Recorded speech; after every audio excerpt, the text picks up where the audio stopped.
Hello, this is Bryant Sikorsky with Stratos Wealth Partners.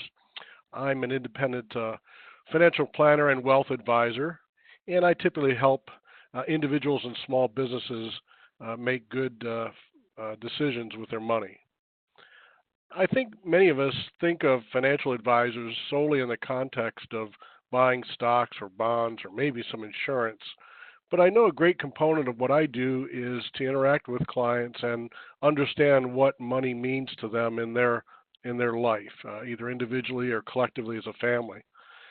So today I've decided to select, with June being the wedding month, I guess. I figured that this would be a good time to perhaps present this webinar entitled "Don't Lose That Loving Feeling."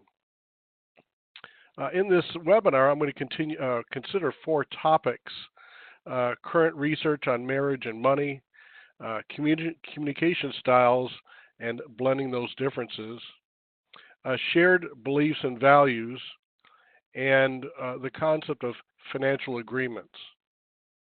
I'll also, when I'm done with this webinar, I will record it and I will upload it to my YouTube channel. You can get to my YouTube channel through my website at bryantsikorsky.com and click on the YouTube channel and you'll see my webinars there. So that's where this one will be.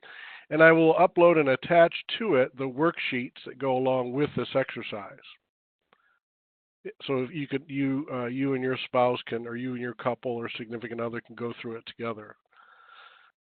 Now, perhaps what I have to share with you today is not flashy, but I can assure you it is much easier than you might think to minimize the confusion and emotions money can cause. So you have more time to enjoy your lives together, and this is not predominating, your thought process. They say that money can buy love. I'm not so sure that's true, but love may bring you money if you're married, that is. If you Google the two words money and marriage, you get an overwhelming percentage of negative articles. Most of them are about how to avoid the biggest financial pitfalls that cause marital destruction. If you're not careful, you can easily buy into the notion that money is always difficult in a marriage and is the leading cause of divorce. I think you'll perhaps agree that money is an unavoidable part of building a life together. It's for some a very private topic. I know we never talked about money in my household when I was a kid. Talking about money sometimes makes people uncomfortable, even if they're talking about it with their own spouse. I have a client who tells me she'd rather clean toilets than talk about her money. All of this could become a breeding ground for conflict, and it sometimes does, but it doesn't really have to. Fortunately, there's a way to get clear money agreements that both spouses are committed to and comfortable with, and it's really not rocket science. The money topic in marriage is actually quite easily managed and can even be something that strengthens a marriage.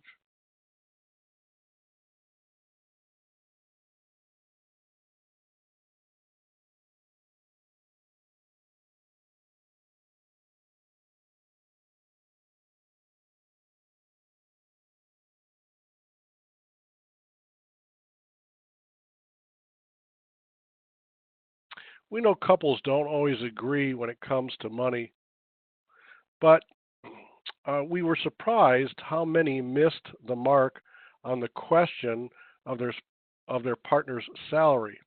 And this was quoted by John Sweeney, the Executive Vice President of Retirement and Investing Strategies at Fidelity Investments. If a gap exists around basic questions like salary, couples might have other opportunities for improvements on the financial front, such as sorting through and tackling important issues together around the next big milestone in their lives.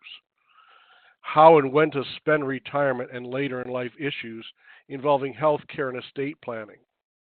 And by taking time to engage in conversation and plan, your chances of creating a strong foundation and achieving your goals are greatly enhanced.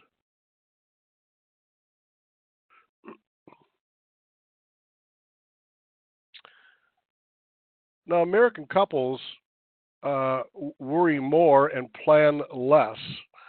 In a recent survey that was done, it was found that 63% say the money they worry about paying for health care costs in retirement. 49% of couples have no idea how much to save to maintain their current lifestyle in retirement. 54% disagree on how much should be saved by the time they reach retirement age. And this is from the 2018 Couples and Money retirement study.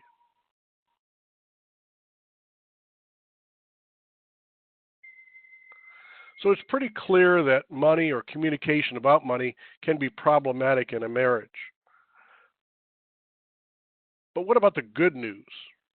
What about what works? What's a predictor of success in a marriage when it comes to money?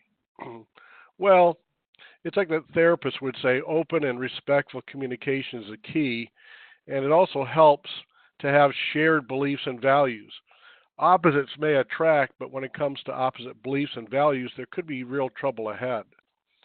If you and your partner have vastly different values, that could be a recipe for tension.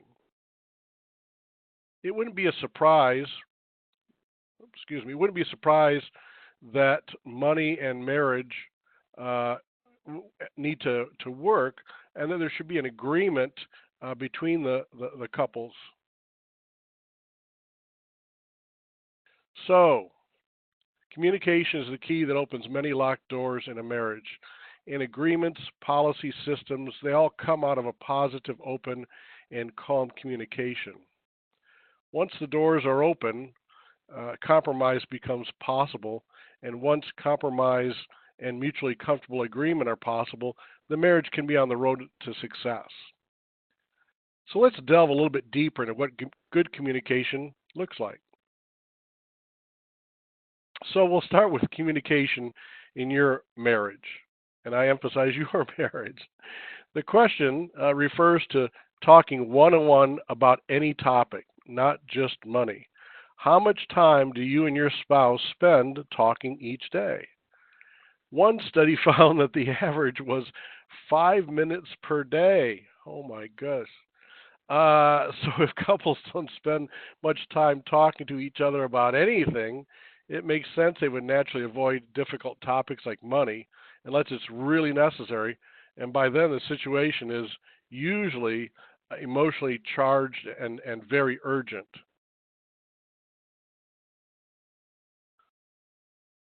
So clearly, communication is an area about money that needs to be specifically addressed in a marriage. Why do you think it is that it's so difficult to talk about money? Why do you think most people have such a hard time with it? Here are 10 common answers. Number one, it always seems to be a negative or explosive topic. I love the picture of these two with the man holding his head like it's about to fall off. Wait till you see the next slide. Two, I don't like being told what I can and what I cannot do with my money. Three, we just don't agree about money. Four, he or she never listens to me anyway. Five, money brings out the worst in us. Six, my parents never talked about money. Seven, my parents always fought over money. Eight, we don't talk about it because we don't have any money to talk about. Nine, we earn separately and keep our money separate. And 10, we don't talk about it because we just don't have money issues. Well, I guess that's a good thing. But this poor guy here looks like Al Bundy on his birthday, I guess. So we'll assume that there's salvation at hand.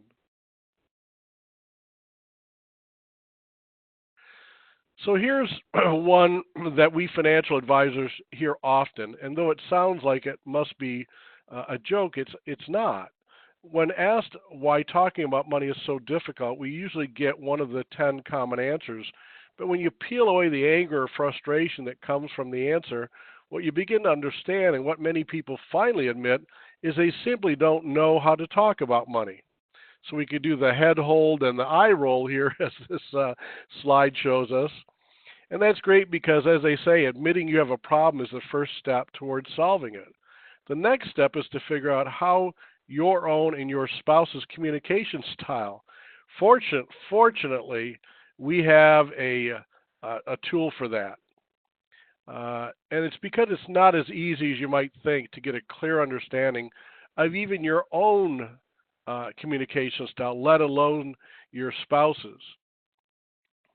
We usually just know that we feel uncomfortable, agitated, bored, and frustrated, but we really don't know why or what to do about it.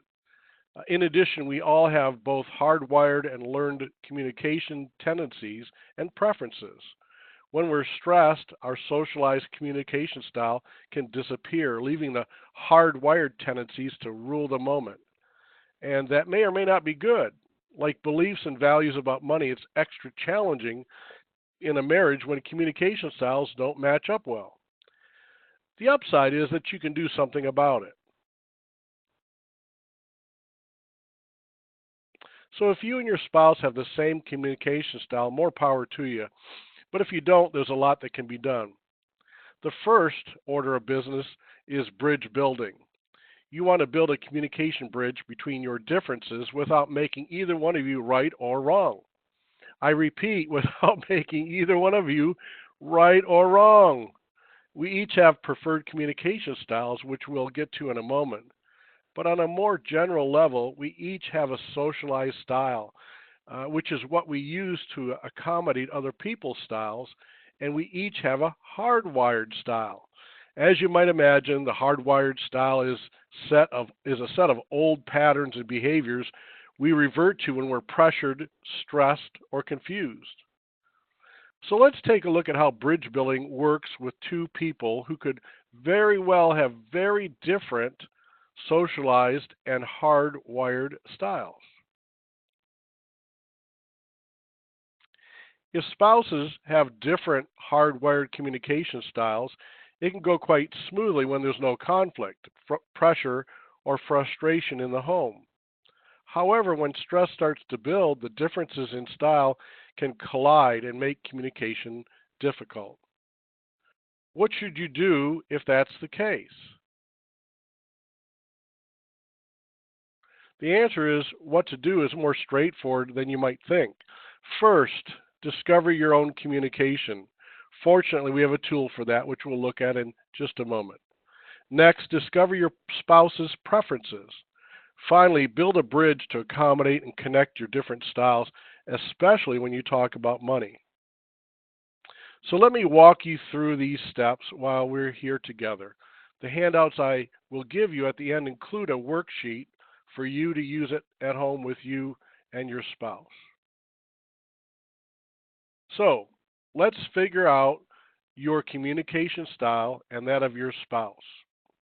Now, we've mentioned that personal finance is a very private topic, one we usually don't share with many people in our life outside of our spouse and perhaps our financial advisor. Personal discussion about our money is considered a private topic in our culture, and we don't get much practice talking about it outside of marriage. Meanwhile, inside the marriage, it can be an emotional and sometimes explosive topic. It's rare that we get to discover how to have comfortable and productive money conversations. Take advantage of this and spend a few minutes reviewing this chart of communication preferences. Think about what you need to feel comfortable, productive, and safe. What is your preference for receiving information? How do you prefer to make decisions? The objective is to understand how you as a couple can make the time you spend together discussing your finances more comfortable and productive. Now that you've had some time to get a feel for where we're going with this exercise, I'll give you some examples of how to use your discoveries. So let's say we talk about a couple, Dan and Elaine. They're stuck in a negative pattern. They frustrate each other and argue over most financial decisions. She says he takes forever to make a decision, and he says she's impulsive and impatient. They each think the other threatens their well-being, and they begin their money talks expecting the worst, and it usually goes the way it has always gone. They leave angry, and there are no decisions that get made. When they looked at their communication preferences matrix, they recognized each other's style immediately. Dan's style is give me the details, allow me time to process and remember I need time to analyze. Elaine's style is give me the facts and let's make a decision. To have to have a successful discussion at the moment, they're kind of stuck in a negative pattern. They'll frustrate each other and argue, no one really kind of wins in this situation. So, to have a successful meeting and continue that success whenever they get back home, Dan and Elaine need to build a bridge and find a new way to do this part of their life. From now on, before they are going to meet, Dan will get the detailed information on his own from Elaine and with enough advanced time to process and analyze. He will tell her how much time he thinks he needs. When they meet, Elaine wants bullet point facts and a concise overview of the main points. She assumes Dan will be ready to make a decision, and they agree they need to allow time to discuss compromises before they disagree. So here's another example. Jeff and Amy both get triggered when they have to talk about financial decisions. When he's stressed, he speaks quickly. When he thinks she's not listening, he raises his voice. She freezes up when he starts to speak quickly. She expects him to yell, and then that's all she thinks about. It's coming. It's coming. I know it is. That's all in her head, so she's not really paying attention. At this point, both really want out of the conversation. Well, why wouldn't they? Again, they're well aware of their differences, but they never thought that maybe differences aren't so rare and maybe there's a way to deal with them. Amy requested that Jeff slow down and not raise his voice. She said she needs time to see the options. Meanwhile, Jeff requested that Amy get to the point quickly and let him know she's listening and understands. In preparation for a meeting, Jeff will consider the options and not just his opinion of what the couple should do. Amy will make herself a list to consolidate her questions, concerns, and opinions. During a meeting, Jeff will try to slow down and not raise his voice. Amy will prepare to give him her bottom line thinking, concerns, and ideas. If she needs more time, then they will schedule a follow-up meeting to review the options before making decisions. By following this plan, each person's style is validated and accommodated. No one is right or wrong, and instead they're simply working toward having the most effective and efficient meeting and respecting each other's wishes. I'm sorry to say, I think in this scenario, my wife and I are the exact opposite. I think I'm the, give me the facts, and my wife wants to know every detail. And it's like, I don't need to know about the history of telling time, just what time is it? Maybe I'll take this class myself. So now that you have a tool to build a communication bridge, let's talk about the topics that can help you understand each other better and form agreements. You and your spouse will benefit from taking a look at your individual and shared beliefs and values regarding money. As I've mentioned, shared beliefs and values are common denominators of successful marriages. So start with your own money story. We all have a money story. It starts before we are in kindergarten and consciously or unconsciously influences our money behaviors, expectations, and decisions even today.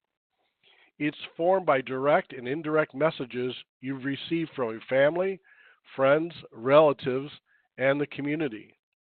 These messages help formulate how your family talked about money, how they got it, and how they spent it.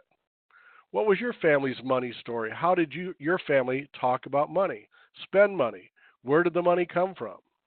What is your spouse's money story? You and your spouse have a money story that influences your financial and life decisions. Chances are that your stories are different, and understanding them may explain your each current behaviors. So we know that couples with compatible values, compatible, values and beliefs regarding money have an easier time managing their financial world. Completing the statement, the purpose of money is blank, blank, blank, can give you insight into the values and beliefs you have about money. Some will say the purpose of money is freedom to make your own choices. Others may say it is for security, for yourself and your family. A revision of a famous Gilded Age statement is another example, a statement of money, beliefs, and values.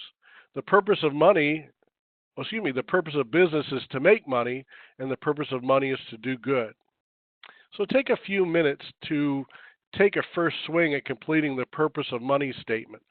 Share this exercise with your spouse and compare your statements.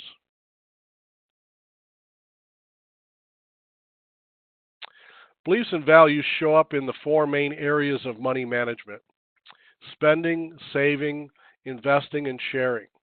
It can be illuminating, eye-opening, and maybe confirming to use those four categories to explore your beliefs in action. Take one category at a time and talk about your thoughts and expectations with your spouse.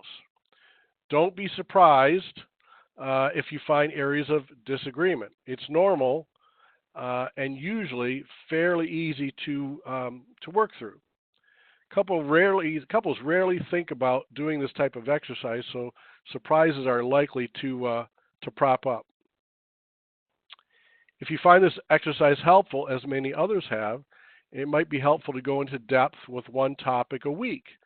Give yourself time to think about some of the questions that come up, read articles from experts, and talk to your financial advisor.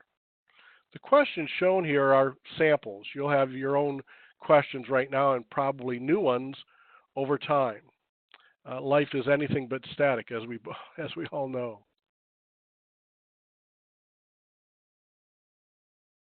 Finally, you and your spouse should create written financial agreements clarifying intentions, responsibilities, and expectations. Documents give you a concise and concrete place to return to when your plans aren't working. Sounds nice and tidy, doesn't it? It's a relatively foolproof system. The only problem is that very few couples will take the time to write everything down. And then when plans aren't working, everyone goes back to their memories of agreements, and then things unravel at an exponential pace from there.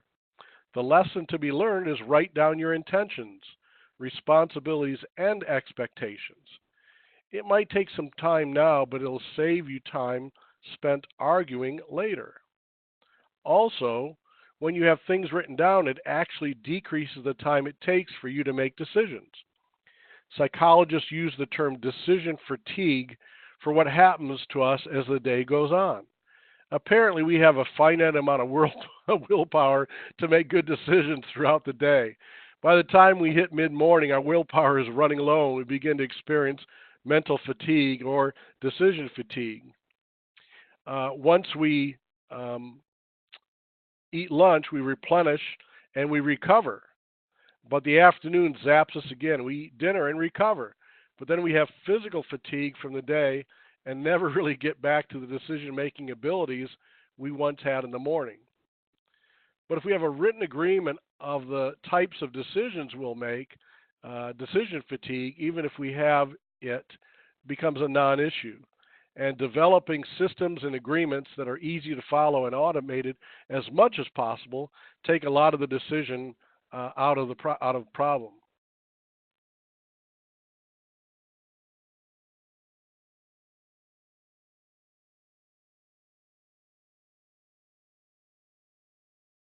Now, of course, I certainly won't leave you without giving you some examples of topics you might want to include in your financial agreements. This chart contains some of the most important areas of a couple's financial world that work best with shared agreements. It's productive to clarify what's working well and when you need some adjustments and where you sometimes need a complete reality check. So when developing written agreements, you have 4 questions to answer. What are we agreeing to do? How will we put this agreement into action? How should we establish accountability to each other? What difference will it make in our lives if we are successful with this agreement? These questions are just one more step to help your agreement stick. After you compare your responses to the financial agreements chart, run each agreement you make through these 4 questions. They can help you make each agreement with your heart and in your mind. And don't forget to write down your responses. When you're having a moment of confusion or frustration, they'll help you remember what to do and why.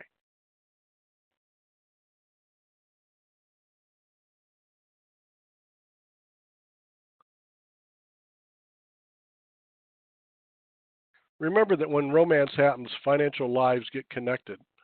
And that connection can be successful or not. Depending on how you handle it involves your communication style and that of your partner. It also involves shared beliefs and values. And to create the best climate for good decision making that benefits a couple's financial agreements are a must. When life gets turbulent or takes sudden turns in a new direction, I hope you'll anchor yourself using the tools that we've learned here today.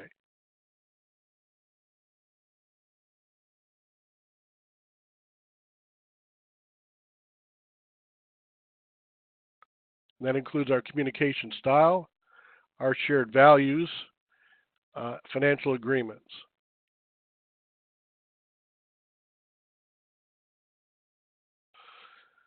So thank you. Again, each tool has its purpose and benefits, and together they can form a solid foundation to keep you safe and moving toward your hopes and dreams. So again, thank you, Bryant Sikorsky with Stratos Wealth Partners. Uh, again, thanking you for joining me today.